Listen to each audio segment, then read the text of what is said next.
At this point, we'd want to take some questions from the audience gathered here. Just raise your hand and I would call on you. The first question is coming right from the back. The gentleman right at the back. I'm a Barbadian and I'm a descendant of J. Albert Thorne. J.A. Thorne. I believe that this year Adonijah actually wrote a piece that I had researched and given because I've got the... That's right, that great man. I want to know when, how long it's going to take to make that man a national hero, because that man was a man that inspired Marcus Garvey. He worked with Booker T. Washington. He set up the first black movement here in 1883. He qualified here as a surgeon and a doctor and went back in and worked in Jamaica. He went a month before Marcus Garvey was born and was the one that actually inspired him. I've been to Jamaica and check it out because I go to Jamaica quite regularly. Now I want to know what is stopping all these great men of knowledge in Barbados. Right? I've written to them about why this man has not been a national hero. Marcus Garvey, who he inspired, rightly is a national hero in this country. And yet we get all sorts of people as national heroes that never really do much for Barbados. And this man, J. Albert Thorne, whose cemetery is in New York, Long Island. It's a Mary cemetery, I believe, in New York. Worked with Garvey. I wrote to Professor Hill, because me and him was corresponding for 30 years. Robert Hill. Robert Hill, that's right. And he wrote and called this man a lion. He said there's a lion of Barbados, lion of Africa, lion of Zambezi. Malawi, in the National Institute of Malawi has this man rated. All these places, all the big American professors, and yet in Barbados, this man who published his first pamphlet in Barbados, at the YMCA in Barbados in about 1880 something, came here and done this great work, started up the colonial enterprise. Great idea that Marcus and all them followed. This man's literally ignored all the Barbados history. And if I had not revived it, as one of my ancestors to this man had not revived it and spoke Adonijah, he told me he's overrun with people saying, I never know about this man. And this is what Barbados we live in. And that's why I'm really, really annoyed. You could understand that. I'm really, really annoyed. Not because from a personal point of view, because I'm a question. I'm very annoyed about how we... And what it will require is that people like you will have to perhaps write a biography of this man. You'll have to get historians, precisely, get it published. Get historians at the University of the West Indies, circulate the idea.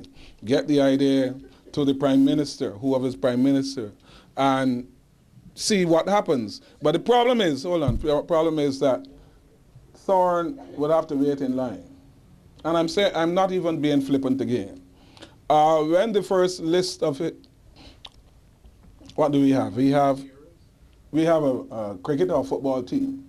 I think it's Barbados' penchant, its proclivity towards cricket that made us produce so many. And yet the Barbadian struggle was not that fantastic. Jamaica has only 7 and they started off with 5. And of those 7, Paul Bogle was hanged, George William Gordon was hanged, Nanny of the Maroons was under sentence of death, Alexander Bustamante spent years in jail, Sam Sharp was hanged. 5 out of 7 were hanged. And of our national heroes, only Buster lost his life. And we did not even include Nanny Grigg, who could read and write, and who was the ideologue of the Buster Slave Rebellion, because we could not in Barbados endorse as a national hero a black woman who said, you have to kill white people in order to get freedom. That's the truth. We therefore went for do-gooders, and we have 10 of them. Now, if you add more, you're going to have a rugby team. And you devalue the coinage. So we started off wrong. He himself could not go in there when the planters and merchants in Barbados met, but it was his building. He owned 4 estates. He helped Samuel Jackman Prescott, and he and Samuel Prescott and Cullimore and James B. Mapp were a group of colored men in Barbados in the 1800s. London Bourne was extremely influential in repatriating black people from Barbados to Africa. He should have been a national hero. Coming closer to our time, a man called Louis Albert Lynch should have been a national hero. Right? So there are so many people who helped the working classes of Barbados by their unaided effort, and they have not been included in the list of national heroes. So Thorne, Some people say Christopher Codrington. I have an interest in Christopher Codrington becoming a national hero because he established Lord School. But he was a slave owner, so he's disqualified. Who else? So many names are being advanced. And of course, the feminists in Barbados ask why only one woman, right? And in Barbados, they're trying to establish T.T. Lewis, A.E.S. Lewis, because they said it is unfair in a country like Barbados to have all your national heroes and none of them white. And A.E.S. T.T. Lewis was a poor white.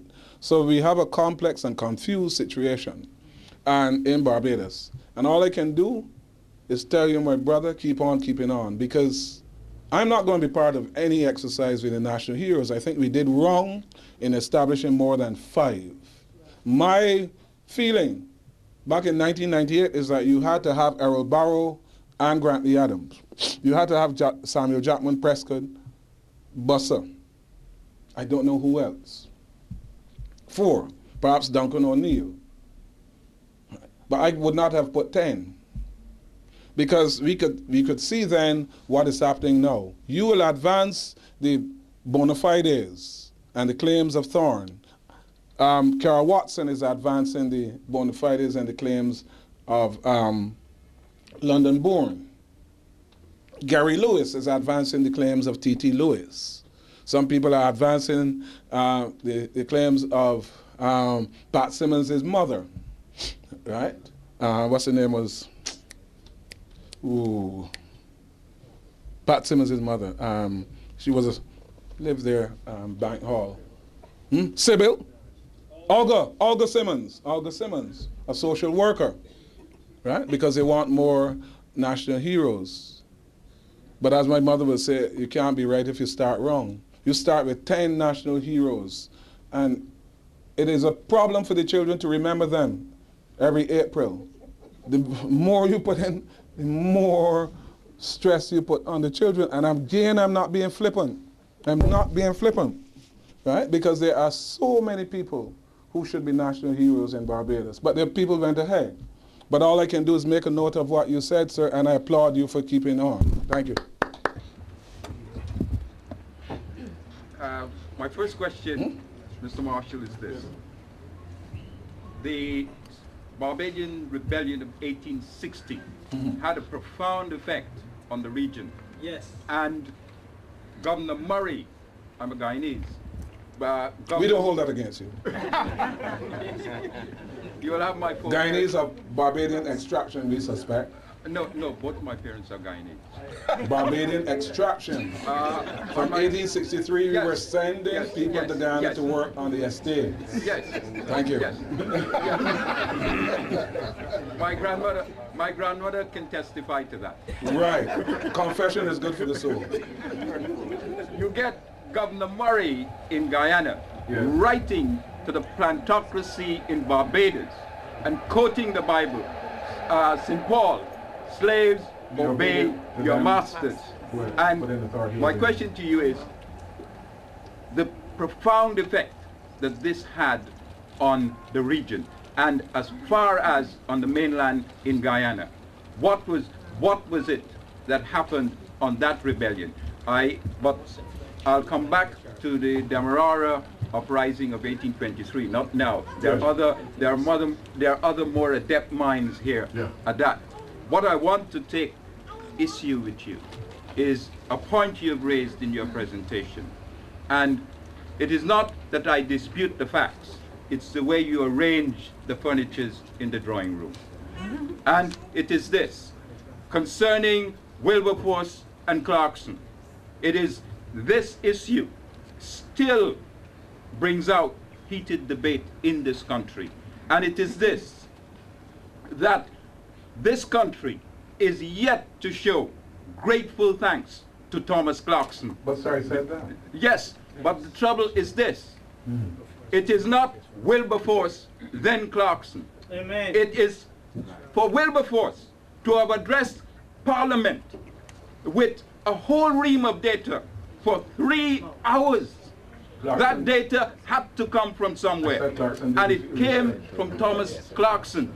And it is this also, that Wilberforce was looking for a private member's bill. Yes. And it is Clarkson that approached Wilberforce and said, take this issue before Parliament. It's still in here. And when you read, that address to Parliament, it is one of the most beautiful pieces of oratory. It is Clarkson that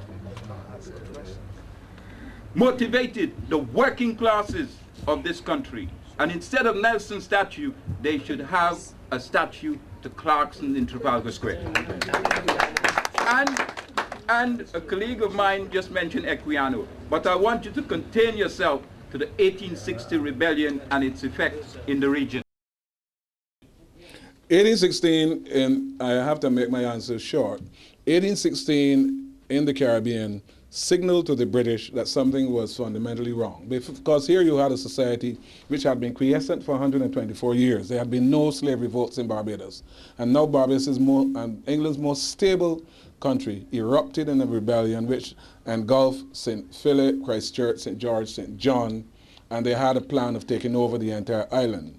Therefore, the British were cautioned that the worm had turned and that the enslaved people were brooking no further concessions. This is what you call the late slave period, and that the enslaved people were extremely serious now. They were not just spontaneous revolts. They were engaging in activities designed to reconstruct these territories in the image of the black by taking them over, killing off or exiling the white people a la Haiti. And the first installment of that happened in Barbados. As you said, the second one happened in Demerara in 1823, and the biggest of all in Sam Sharp's rebellion, the Baptist War, the Christmas Rebellion in Jamaica, 1831-32. That is what convinced the British that they should move. Mr. Marshall, you mentioned Wilberforce and others, but you didn't mention a very important contribution that was made in this country by Granville Sharp. I did mention Sharp. Prior to Wilberforce. One could not mention everybody. No, I do accept that is so. But his contribution was a great one in the sense that he brought to court many Africans. The Zong case. The Zong case, and you have to consider the Somerset case and others. The well-known Somerset case where Lord Mansfield's judgment has been recorded for posterity. Another point I'd like to make, sir, is this. The abolition of the slave trade was only an abolition of the transatlantic slave trade from Africa. The 1807 Act did not put a stop to the intercolonial slave trade in our region. What do you think of that? Amen. Let me first of all deal with the issue of Wilberforce. I don't think that the seeming schism between Wilberforcians and Clarksonians and Sharpians and Foxians and Stevonians, that is necessary. Wilberforce was a man in Parliament. And I want to quote to you something from this book by Hochschild, and this is a New Bible. Horatio Lord Nelson, in 1805, unburdened himself of some vitriolic feelings. And he didn't say, I'm attacking Granville Sharp, Charles James Fox, Thomas Clarkson, Zachary Macaulay, James Stephen the Elder. He said, and I quote, I was bred, as you know, sorry, he didn't say this, he wrote it, which is even more damnable. I was bred, as you know, in the good old school and taught to appreciate the value of our West Indian possessions. And neither in the field nor in the Senate shall their just rights be infringed, while I have an arm to fight for their defense or a tongue to launch my voice against the damnable doctrine of Wilberforce. That is Nelson, who was the Adolf Eichmann of the Caribbean. Right? Right? The damnable doctrine of Wilberforce. Wilberforce was the point man. And he said, the damnable doctrine of Wilberforce and his hypocritical allies. End of quote. It is on page 246 here. You can see it. So the fellows recognize that Wilberforce, if you hit and destroy Wilberforce, you destroy the movement. And that does not gainsay the fact that Thomas Clarkson's work in doing field research should be identified and highlighted, or that Granville Sharp did excellent work before. But Wilberforce was a man in Parliament, and this is my point. It's a simple point. Were he not in Parliament, where would the movement have gone? I don't see a problem with identifying and highlighting his role. What I do accept is that Clarkson's role must be readjusted, reconfigured, and that he must be given the same status along with Wilberforce. We have to be practical. The slave trade, ladies and gentlemen, redoubled after 1807.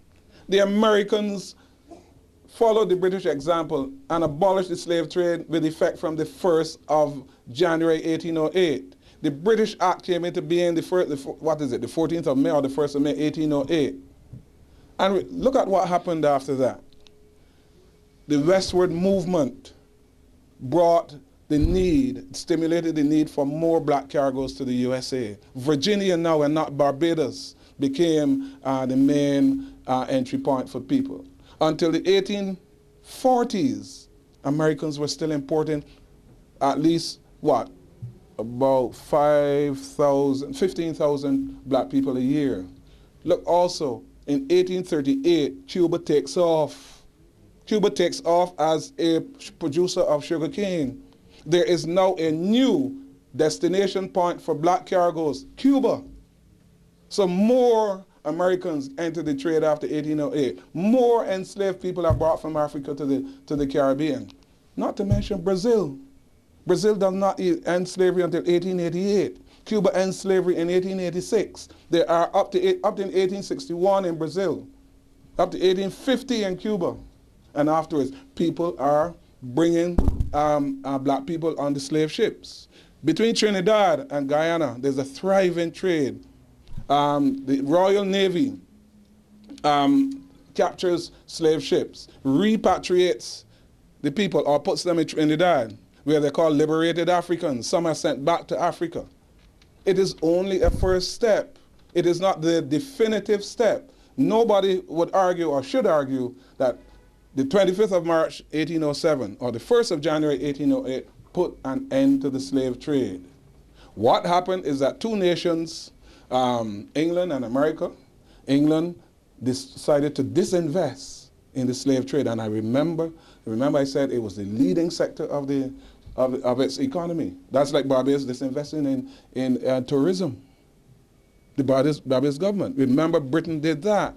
Britain directed its Royal Navy to search and destroy slave ships. The Royal Navy pursued continued slavers, but people eluded them. And you see, the Americans had to go through a civil war, 1861 to 65, to settle the question of black people coming to the USA as slaves. Huh? Until 1861, black people were still going to the USA as slaves. When the final settlement, what was it, at Appomattox Courthouse, the end of the Civil War. Huh? When Robert Lee surrendered to William T. Sherman, to Ulysses Grant, that marked the end of the American slave trade, 1865. After that, Americans were now involved in reconstructing the South, building back the Union, lamenting the death of Lincoln, and bringing immigrants from Ireland, Poland, Russia, and Germany to build up their nation. One migration, voluntary migration, succeeded the forced migration of Africans. This is what we have to understand. Brazil continued bringing more Ronaldinhos and Ronaldos and Pelés, right, up to the 1880s. It does not stop. But these countries took an ethical stand in saying we are divesting our involvement. We are disinvesting in the slave trade.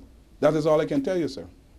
I just want to ask you something about Bussa, because I don't think there's very much... Stand up. I didn't hear what you're saying. Oh gosh. I've got a very soft voice. I'll repeat the question. Yeah. And you have a soft voice. Yeah. As Othello said, that's an excellent thing in woman. Why is there not very much written on Bussa? Because I have looked around, around at the history, I've got a few books, I know a little bit about all the national heroes and that.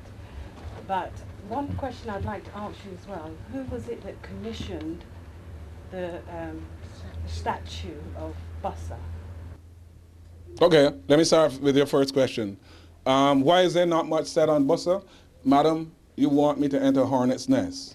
Professor Hilary Beckles launched the first salvo by saying General Bussa was the exclusive leader of the 1816 rebellion. A good friend of mine, of both of us, Carol Watson, shot back at him and said, my ancestor Washington Franklin was the mastermind. Bussa was only the general in the field, and Bussa and Hillary hit back and said, you see, the same color thing in Barbados. The free colored is supposed to be the mastermind, and Bussa only provided unthinking brawn. That didn't happen. Bussa was the generalissimo. The battle is joined between two eminent friends of mine. Robert Morris has come in on the side of Carol Watson. Jerome Handler, Jerry Handler, a Jewish historian who's a friend of Barbados, has lodged himself on the side of Carol Watson and Robert Morris. So Hillary stands in lonely splendor, or in splendid loneliness, right? I ain't getting in that. Right? I have never researched really the Bussa Rebellion, and there is very little information. There's speculation. I am more interested really in the centrality of Nanny Grigg. And for you feminists, you'll be arguing, why is Nanny Grigg not there? Nanny Grigg said, look, it is Nanny Grigg who set the date for the Bussa Rebellion. It was supposed to be Christmas 1815. When the planters were having rest and relaxation and were, checking out one another's wives and drinking planters' punch, etc. She said, hit them then. And something happened, so she postponed it for the next period, which was Easter. Nanny Grigg was the person. Nanny Grigg could read and write. She read the newspaper. She knew that the blacks in Haiti had taken over. It is she who told them, You think that this is boardroom negotiation, that the whites are going to give you freedom? No, you have to kill them. It was who set the agenda. She set the prize, right? And we have information, she was captured and hanged. For my money, she should be a national hero. People are arguing Washington Franklin should be a national hero. I am saying, look, put all three of them. That's where I am on it. All right, that is all I'm saying about it. What was your second question? What about Nelson and what? Who commissioned the Bussa statue? Yeah. The present government, the Barbados Labour Party government in 1984, and I know that because I was research officer at the National Cultural Foundation 84 to 86, and one of the things I can boast about is that all those inscriptions on the Bussa statue, I researched them. Good? So it was called the Emancipation Statue. But the folk of Barbados christened it Bussa. They said, no, Bussa. And you have to ask yourself, why is it that in the folk memory there is the centrality and the primacy of Bussa and not Franklin? You see? But those are questions that historians have to rush into battle with their pens and their laptops. So, but don't get in a room when we historians are fighting one another here. Because let me tell you something, I always remember a historian looking at another and said, what you just thought, you thought, well, analysis, but that's analysis. Historians are very vicious with one another, right? I just want to make a statement. I'm representing the ordinary people, and obviously not only the ordinary people, the people without a voice. I think you mentioned something about how the Barbadian people viewed Nelson, but I would say from my point of view, we just looked at him as somebody who was protecting the British and protecting their cargo and protecting their goods. We don't look up to Nelson. You know, I hardly know. I hardly know anything about Nelson. All I know is that, you know, his statue, you know, his whatever is there, and that's the only significance I know. But you know, I think if the problem is, not always do people, the ordinary people, or not only ordinary people, get a say, you know, in how the normal people, yes, that's true. what the normal people believe. Okay. So all I'm saying is, in general, if people write these things, they normally don't refer or ask the general public what they believe. It's politics, it's journalism, it's that. That's true. That's the case. In 1813... Okay, so I'm just making a personal statement about all right, I'll answer your you, views. I'll answer you. Let me tell you what happened. When the news of the Battle of Trafalgar reached Barbados on the 20th of December, and remember, it reached Antigua first. The Antiguans held a church service, registered sorrow that Nelson had died, and done with that. The other territory, because the slave ships the boats came, they stopped at Antigua first. Barbados is what, 350 miles? So they stop off and give the news. Barbados got the news about 7th or 8th on the 20th of December. The whites immediately galvanized themselves into action. They held a service at St. Michael's Cathedral. They talked about the fallen hero. Nelson was identified as the first national hero of Barbados. They decided there and then to collect money and to erect a tangible memorial to him. Some people were in favor of having a building. Some people said a statue. And you know why they decided on a statue?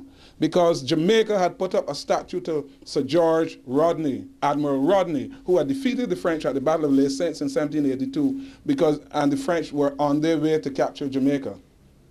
And that is definite. Rodney saved Jamaica from the French. The Barbadian elite decided Nelson saved Barbados from the French. It was not true, as I've told you. Good?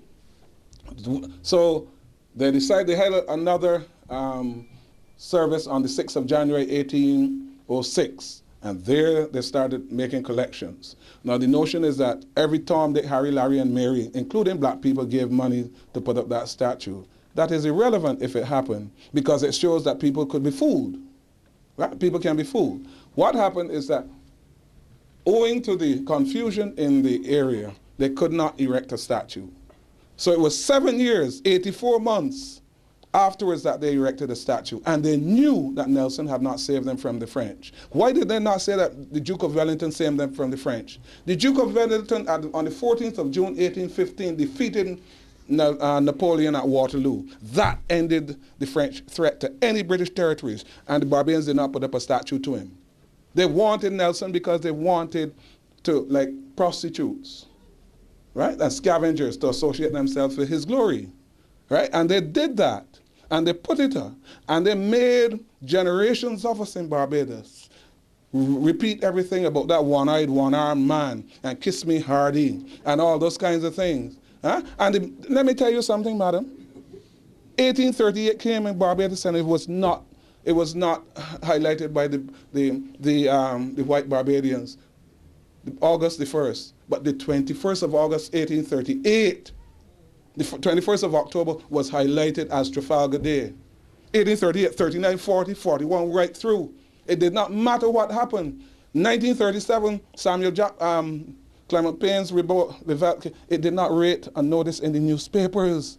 But October 21st, 1937, Nelson, no matter what happened, there was even a stamp.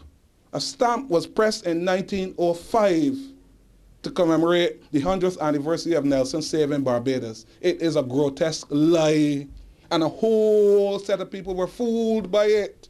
Every year, until Errol Barrow stopped it. It ain't Trevor Marsh who stopped it, you know. It's Errol Barrow. And people think that I am mad that Errol Barrow should not be a national hero because he stopped us from celebrating the 21st of October, 1805. It is a monstrous lie. It is the greatest lie told in the history of Barbados. Right? And that is what happened. No other Caribbean territory has that. Jamaica has a plaque the size of this to Nelson, and he was there 7 years. Huh? And we have a statue to the man. And you know what a statue means? That is an eminent person. And last year, 2 years ago, last year, sorry, I was asked by people to go around and give lectures on independence. I do it to the schools. I went to a particular school. I went to various schools and I asked people if they knew anything about William Wilberforce. Nobody knew. At St. Stephen's Primary School, the class 4, the 11-year-olds, I asked them, and some little boy got up and said, yes, sir, yes, I know. I said, tell me, please. William Wilberforce? Oh, he's the man that wrote the play named Hamlet. But when you ask all of them, what do you know about Horatio Nelson? Yeah, he saved Barbados from the French. You think they know anything about Clarkson, Sharp, Fox? None of them. None of them, madam. That is what has happened to our society, the most grotesque lie ever told in the history of a country. And that, you know what Barbadians feel as a result? That two blonde, blue-eyed white people saved them. Jesus Christ saved them from eternal damnation. Nelson saved them from the French. No, we cannot quarrel with the first one. We cannot quarrel with the first one. But it is here, Nelson said, as long as I have strength and a voice, I will launch it against the damnable doctrine of Wilberforce and his hypocritical allies. And Wilberforce said, you know what Wilberforce said? Women in the slave coffles on Africa, that must not happen. Women must not be raped on the African coast. Men, children, Ignacio Sancho, Oloda Equiado, they must not be dragged from their families and put on slave ships. Anybody has been to Elmina and see the gate of no return? Wilberforce and Granville Sharp and others wanted that to be eliminated. He did not want for black women to be raped on the slave plantations of the Caribbean, killed, brutalized, every kind of thing. And Nelson said, over my dead body, and we got a statue to him. You understand that? You understand that, ladies and gentlemen? That is the monstrosity of our psychological slavery. And that is what I've been trying to tell you. Okay. I think somebody else. The last one. Okay, the gentleman here who asked the question. Yeah. This is the final question. Final question. What part did the tribal system in Africa contribute to the success of slavery from an English standpoint? There's no tribal system in Africa because there are no groupings in Africa called tribes. North of you, up in Scotland, they got about 13,000 people called Mackenzie. They're not a tribe, they're called a clan. The term tribe is a racist term for non-white people. We do not use the term tribe. We do not use the term tribe. We talk about culture group or we talk about nation. In KwaZulu, where Nelson Mandela is, right? And Ciskei, etc. He's supposed to be a member of the Xhosa tribe, who are 4.5 million. The Jews number only 4 million, and they're the tribe of Levi, Naphtali, Dan, Benjamin, Joseph, etc., and they're called a nation. We do not use those terms again. All right? What did they contribute? Now, that's another lecture altogether. Because do you know, ladies and gentlemen, we have been talking and people have been saying, well, you can't blame the English and the other people because Africans sold one another. Yes, they did. Yes, they did. They responded to an economic stimulus. But even when we are looking at that, you know who we are ignoring? The Arabs. The Arabs were the first people to sell black people as slaves. Even to the Romans. Ladies and gentlemen, today Arabs, as I speak, Arabs are still selling black people as slaves in Africa. And we are concentrating on whether black people sold one another and ignoring the Arabs. And there's a place called Sudan. And in Sudan, they're Arabs and they're black and they're Africans. And in Sudan, you know who would be an Arab? Mr. Pollard. Who else? Marlin. Who else? Anybody with European or Arabic genes and coloring. And all of us with unalloyed African color and Negroid features are Africans. So as we say in Barbados, once they got a tip of color or good hair, they're Arabs. And they impose slavery on people with nigger knots. Sorry for the term.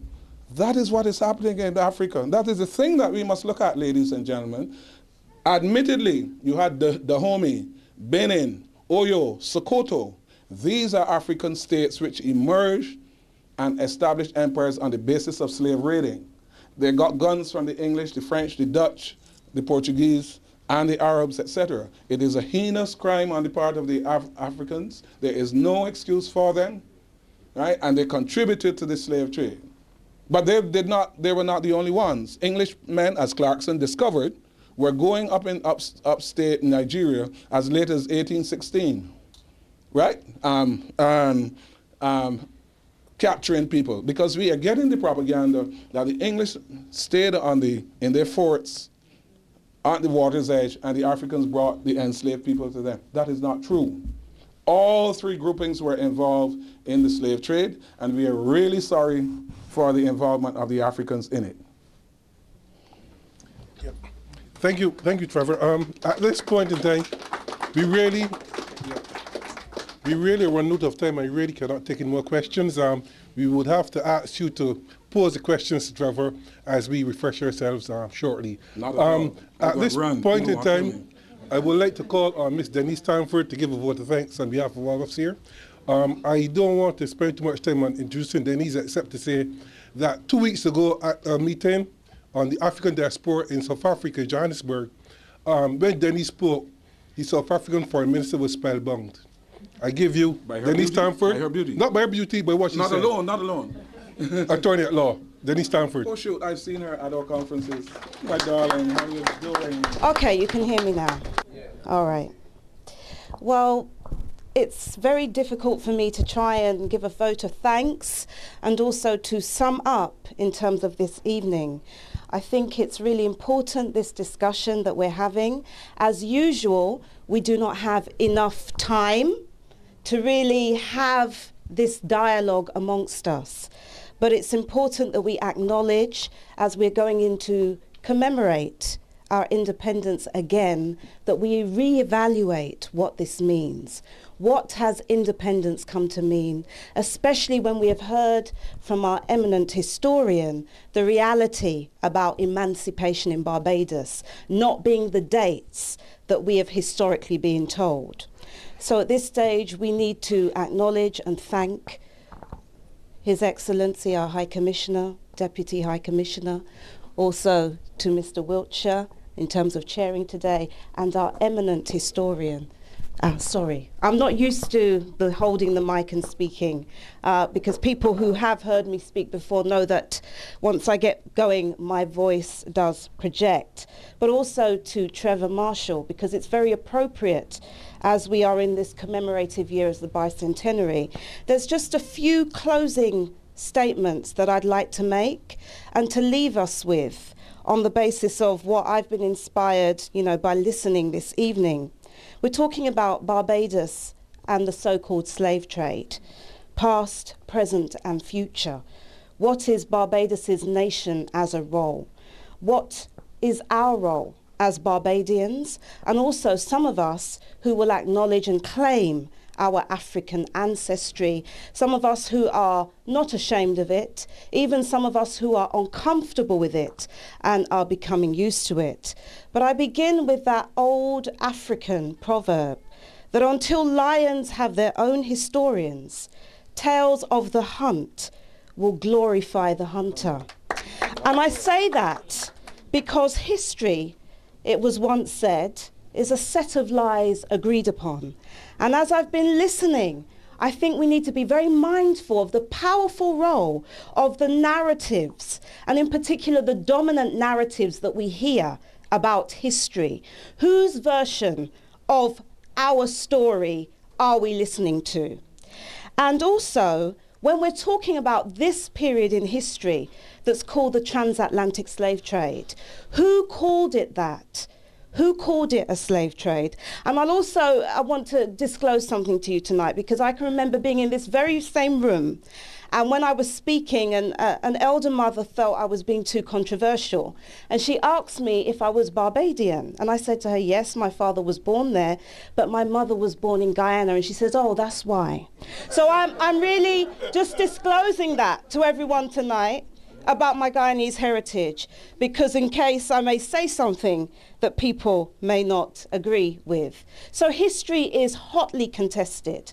And this year, this subject has been a hotly contested subject, and we should be mindful of that. There's a need for a history of emancipation, an emancipatory history, not a history where we are looking at our development and evolution through the eyes of others, because even some of the very reference points that we're making, it's still about seeing ourselves in the eyes of others.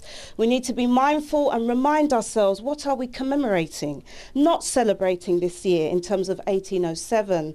And it's already been pointed out, there was a parliamentary act that didn't end the so-called slave trade or even slavery. We need to be very mindful of that. Identity crisis, who are we? What is this national identity? And independence gives us an appropriate opportunity to rethink who we think we are. You know, who we think we are in terms of our vision of the future. And it's time for us, the minimum that we can do is to eradicate some of the myths and the lies, not only that we have been told, but we also tell ourselves. And finally, it's important for us to remember that there's an obligation for us to repair the damage. We are damaged.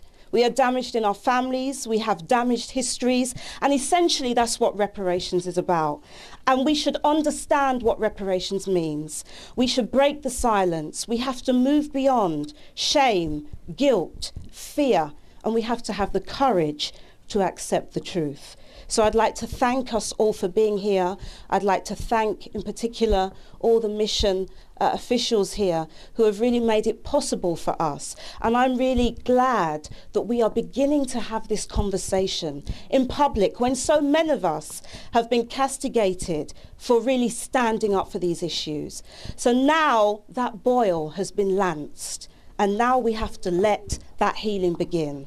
And that's reparations. Thank you.